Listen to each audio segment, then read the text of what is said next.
Hello, in this video we're going to show you how to assemble this table. But before we get started, here's a few things to keep in mind.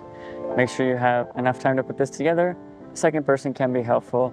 And just make sure all the pieces are facing the right way as you're putting it together, and you'll do great. So let's get into it. We're going to start by putting on these two pieces here. And we have our tabletop upside down. And our first piece is going to be this one that has the bigger holes and the notch on this side.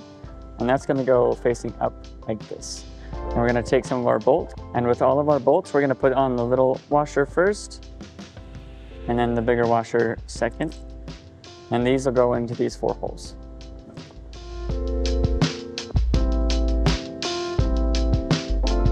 And just put them all in part way until they're all in, and then we can tighten it. And then you can use the included hex key to tighten those, but I'm just going to use my hex bit on my screwdriver.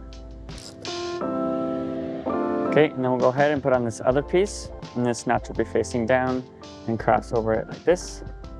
And we'll put it in 4 bolts again. Okay, once those are in, we're going to move on to the legs.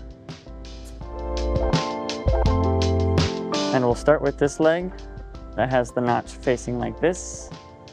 Flip this over like this and rest it into the grooves. Just like that. And then we'll take a bracket, and the brackets go here in the corners. And then we'll secure those with 2 shorter bolts on each. Once those are tight, we'll go ahead and put on the other one. And this one will just cross over the top and rest in the notch.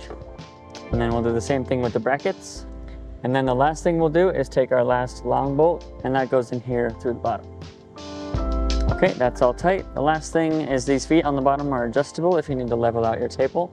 But other than that, we're done. We hope this video was helpful for you in assembling your new table. For more guides, tips, and tricks, go to walkeredison.com.